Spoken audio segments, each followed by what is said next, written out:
Hello, everyone, and welcome back to English Every Day. I'm Sarah Mitchell, and oh my goodness, do I have an exciting episode for you today. And I'm David Chen. Sarah, I can already feel the energy. This is going to be a game-changer episode. Absolutely.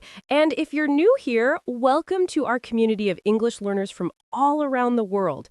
We make learning English practical, fun, and most importantly, useful in real life. Before we dive in, hit that subscribe button and ring the notification bell. We drop new episodes every week, and trust me, you don't want to miss what's coming next. So today we're tackling something that literally everyone, and I mean everyone, struggles with at some point, even native speakers. That's right. We're talking about how to start conversations in English. Whether you're at a party, networking event, coffee shop, or just standing in an elevator with a stranger, we've got you covered. And here's the thing. Starting a conversation isn't about having the perfect words. It's about having the confidence and the right techniques to break the ice naturally. Exactly. So grab your favorite drink, get comfortable, and let's turn you into a conversation-starting master. And hey, if you're finding value in this episode, show us some love with a quick like. It really helps us reach more English learners like you.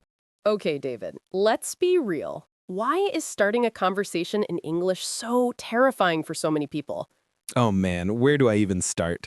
I think the number one reason is fear of rejection. You're putting yourself out there, and what if the person doesn't want to talk? That's huge. And for English learners, there's an added layer, the fear of making mistakes. What if I say something wrong? What if they don't understand me? What if I freeze up? Exactly. And then there's the overthinking.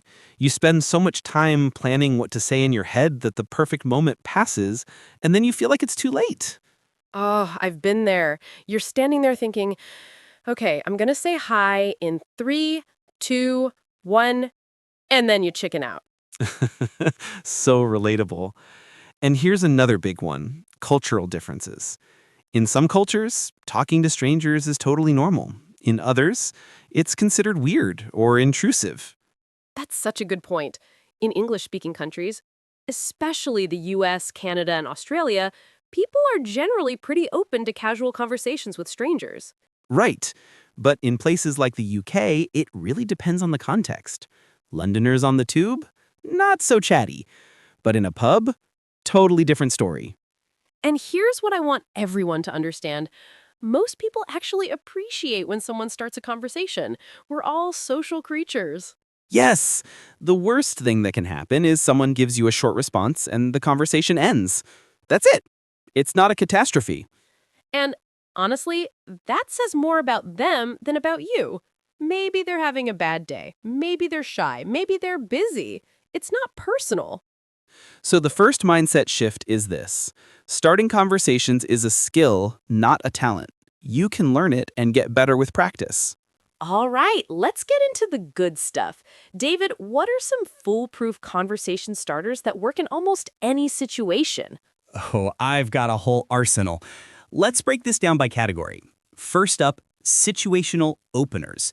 These are based on your immediate environment. Yes, these are gold because they're natural and relevant. Give us some examples. Okay, imagine you're at a coffee shop.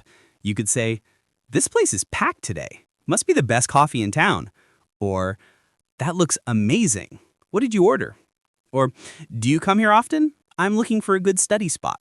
Perfect. See how all of those are positive and open-ended? You're inviting the other person to respond with more than just yes or no. Exactly.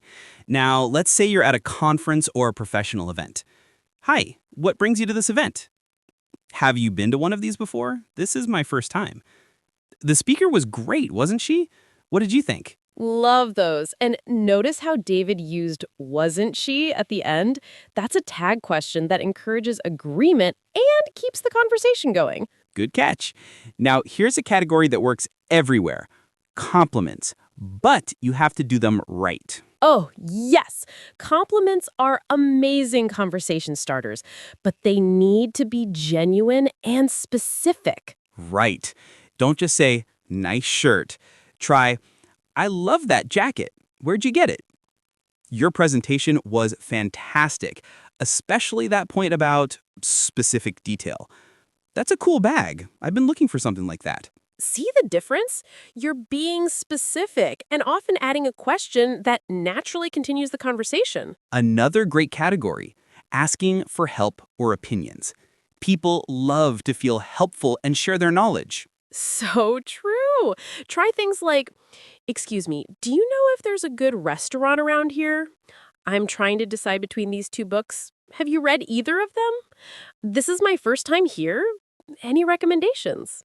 These are brilliant because even if the person doesn't know, you can still continue with, oh, are you from around here? Or what brought you here today? Before we move on, quick reminder. If you're enjoying this, hit that like button and subscribe to English Every Day. We're just getting started. Now, let's talk about timing and context, because not every moment is right for starting a conversation. This is so important. Social awareness is key. Let me give you some green light situations, times when it's totally appropriate to start chatting. Go for it. Green lights. Waiting in line together. At social events, parties, or networking functions. In common areas like coffee shops or parks. During breaks at conferences or classes. On public transport during non-rush hours, especially on longer trips. At the gym, between sets, but read their body language. Great list. Now let's talk about red lights, times when you should probably not initiate conversation. Red lights. When someone has headphones on, universal don't talk to me signal. When they're clearly working or studying, in inappropriate places like bathrooms or during a movie, when someone looks upset or is on the phone, during rush hour commutes when people are stressed, late at night in isolated areas, safety first. And then there are yellow lights, situations where you need to read body language carefully. Exactly. Yellow lights. At the gym. Some people want to socialize, others are focused. In waiting rooms, depends on the setting and mood. On airplanes, some love chatting, others want to sleep or work. At a bar alone, could be waiting for someone or open to conversation. The key with yellow lights is to start with something brief and watch their response. If they give short answers and don't ask anything back, take the hint. Yes, body language is everything. Open body language, facing you, making eye contact, smiling means keep going. Closed body language, turned away, looking at their phone, one-word answers, means politely wrap it up. Okay, it's time for everyone's favorite part, the fun segment. Today we're sharing our most awkward conversation starter fails. Oh no, I have so many embarrassing stories. Come on, share one. Our listeners will feel so much better knowing even we mess up. Okay. So I was at a networking event, right? I see this woman standing alone, and I think, perfect opportunity to practice my small talk. Already giggling. Oh boy, where's this going? I walk up and say, I kid you not, so, do you come to these things often? It sounded like the worst pickup line ever. No, you didn't. I did. She looked at me like I was hitting on her, and I got so flustered trying to explain that I wasn't, that I just kept digging myself deeper. What did you do? I eventually just said, sorry, that came out wrong. I'm really bad at networking. And actually, she laughed, and we end up having a great conversation about how awkward these events are. See, even when you mess up, honesty and humor can save you. Okay, Sarah, your turn. Spill it. Oh, yeah. All right, so I was at a cafe, and I noticed a guy reading a book I'd just finished. I wanted to start a conversation about it. That's perfect. What could go wrong? Well, I walked over and said, oh my gosh, that book is amazing. The ending where she dies is so sad.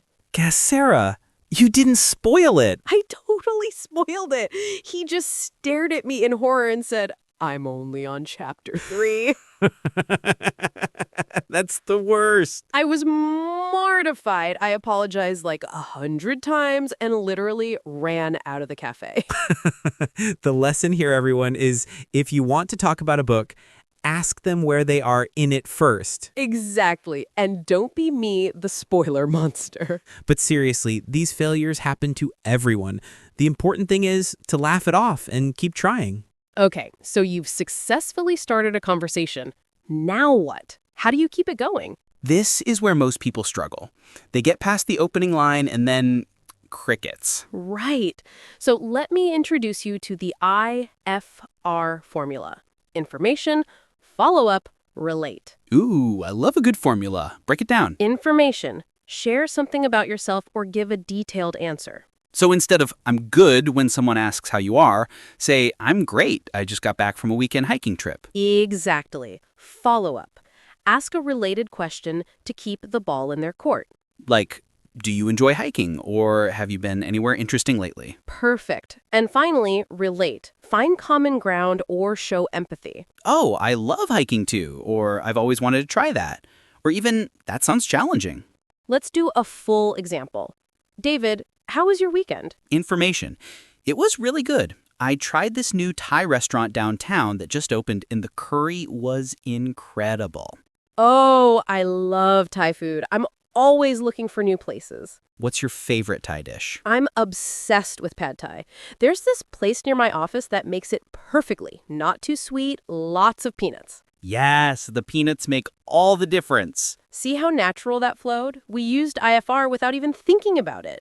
And the conversation could keep going. We could talk about other restaurants, food preferences, that neighborhood, whatever. The key is to always give the other person something to work with. Don't give dead-end responses. Let's give our listeners some reliable topics they can always fall back on. Yes, these are safe, interesting topics that work in most situations. Topic 1, travel. Have you traveled anywhere recently? What's the best place you've ever visited? Do you have any trips coming up? Everyone has opinions on travel. Even if they haven't traveled much, you can ask where they'd like to go. Topic 2, food and restaurants. Have you tried any good restaurants lately? Are you a big foodie? What's your favorite type of cuisine? Food is universal. Everyone eats, everyone has preferences. Topic 3, entertainment. Have you watched anything good on Netflix lately? Are you into podcasts? I'm always looking for recommendations. Did you see popular movie or show? Just make sure it's something mainstream, not super niche. Topic 4, hobbies and interests. What do you do for fun? How do you usually spend your weekends? Do you have any hobbies you're passionate about? This one's great because people love talking about what they enjoy. Topic 5, work and career carefully. What do you do? Classic, but it works. How did you get into that field? What's the best part about your job? Notice Sarah said carefully because you don't want to make it feel like an interview. Exactly. Keep it conversational, not interrogative. And here's a pro tip. Avoid controversial topics with people you just met. Politics, religion, money, health problems, relationship drama. Yes, keep it light, positive, and interesting. We've all been there. The conversation hits a dead spot. What do you do? Don't panic. Here are some rescue phrases that can revive any dying conversation. Recall phrases. Reference something said earlier. You mentioned earlier that you... Tell me more about that. Going back to what you said about, I'm curious. This shows you were listening and are genuinely interested. Environment observations. This place has such a cool vibe, don't you think? Have you tried the food or drink here? The weather has been crazy lately, right? Yes, weather is cliche, but it genuinely works. Storytelling prompts. That reminds me of this funny thing that happened. Speaking of topic, I heard the most interesting story. Stories are conversation gold. People naturally engage with narratives. Opinion seekers. What do you think about current event or trend? I'm curious, what's your take on Just avoid controversial opinions. the honest approach? I'm honestly not great at small talk, but I'm working on it. I've been trying to meet new people. How about you? Vulnerability is actually super relatable and endearing. And if all else fails, the graceful exit. It was great chatting with you. I should get going, but enjoy the rest of your day. Here's something crucial that many English learners overlook. It's not just what you say, it's how you say it. So true. Your body language can make or break a conversation before you even open your mouth. Let's start with positive body language that invites conversation. Smile. This is huge. A genuine smile makes you approachable. Eye contact, not staring, just natural eye contact, shows confidence. Open posture. Don't cross your arms, face the person. Lean in slightly, shows you're interested. Nod occasionally, shows you're listening and engaged. And here's what to avoid. Looking at your phone while talking, crossed arms or turned away body, fidgeting excessively, looking around the room while someone's talking, standing too close. Respect personal space. Personal space is about 2 to 3 feet in most English-speaking cultures. Closer is for friends, farther is too distant. And don't forget vocal tone. You could say the friendliest words in a flat, bored tone, and it won't work. Right. Use varied intonation, show enthusiasm where appropriate, and match the other person's energy level somewhat. If they're calm and quiet, don't be super loud and energetic. If they're excited and animated, match that vibe. Let's get super practical. David, let's go through specific scenarios with exact phrases. Love it. Scenario 1, at a party where you don't know anyone. Hi, I'm Sarah. How do you know? Host name. This is a great party. Are you friends with? Host name. I don't think we've met. I'm Sarah. Scenario 2, in an elevator with a colleague. Hey, how's your day going? Long day, huh? Did you see that email about work topic? Keep it brief. You might only have 30 seconds. Scenario 3, waiting in line at a coffee shop. The line's crazy today. This place must be popular. Have you tried their menu item? I'm trying to decide what to get. Do you come here often? I'm new to the area. Scenario 4. At the gym. Excuse me, are you done with this machine?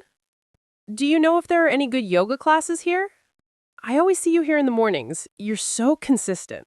Scenario 5, at a bookstore. Have you read that? I've been thinking about picking it up.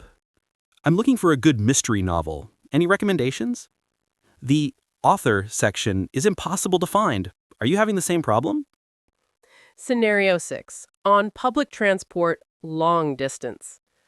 Are you heading to destination? I am too. This is a long trip. Do you travel this route often? I'm so glad they have Wi-Fi. Are you able to get any work done? Notice all of these are friendly, contextual, and easy to respond to. All right, let's talk about building your confidence, because knowing the phrases isn't enough. You need courage. Yes! Here are some practical exercises you can do. Exercise 1, the Daily Compliment Challenge. Every day, give one genuine compliment to a stranger. Start small. Compliment a cashier's customer service. Tell someone you like their shoes. Thank a barista for making your coffee perfectly. This gets you comfortable initiating positive interactions with strangers. Exercise 2, the question practice. In low-stakes situations, ask one question. Ask a store employee where something is, even if you know. Ask someone for the time. Ask for a restaurant recommendation. You're not trying to have a full conversation, just practicing starting one. Exercise 3, the observation game. Before approaching someone, practice making 3 observations about your environment. This trains your brain to find conversation starters. The coffee smells amazing. This place is crowded. There's cool artwork on the walls. Exercise 4, mirror practice, don't laugh. Actually practice introducing yourself in front of a mirror. Work on your smile, your posture, your opening line, your tone of voice. It feels silly, but it works. Athletes visualize, why shouldn't language learners? Exercise 5, the 30-second goal. Don't aim for a 10-minute conversation at first, just aim for 30 seconds. Say hi, make one comment, see what happens. Taking the pressure off makes it so much easier. Okay, everyone, it's practice time. Are you ready? Here's what we want you to do.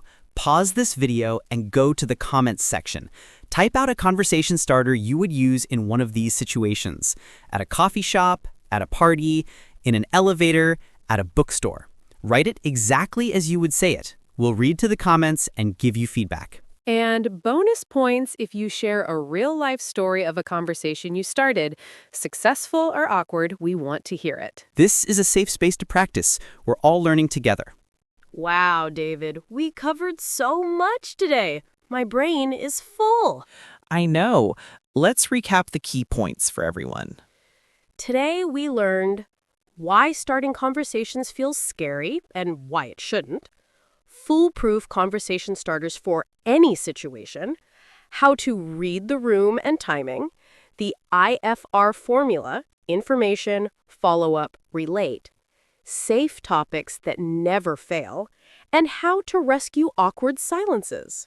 We also covered body language do's and don'ts, specific conversation starters for different scenarios, and confidence-building exercises you can start today. Remember, starting conversations is a skill, not a talent. The more you practice, the easier it gets. And here's the truth. Most conversations you start will go well. The worst-case scenario isn't actually that bad. Exactly. And even awkward conversations make great stories later. If you found this episode helpful, please give it a big thumbs up. It helps us reach more English learners. And if you haven't subscribed yet, what are you waiting for? Hit that subscribe button and turn on notifications so you never miss an episode. Drop a comment below and tell us what's your biggest fear about starting conversations, or share a conversation starter success story. We read every single comment and we love hearing from you. Next episode, we're talking about how to express opinions in English. You'll learn how to agree, disagree, and debate confidently. Also, share this video with a friend who's learning English. Learning together is way more fun. Thank you so much for spending time with us today. Remember, every conversation is an opportunity to practice. You've got this. We believe in you. I'm David Chen, And I'm Sarah Mitchell. and this has been English Every Day. Now go out there and start some conversations. See you in the next episode. Keep learning, keep growing, and keep speaking English every day.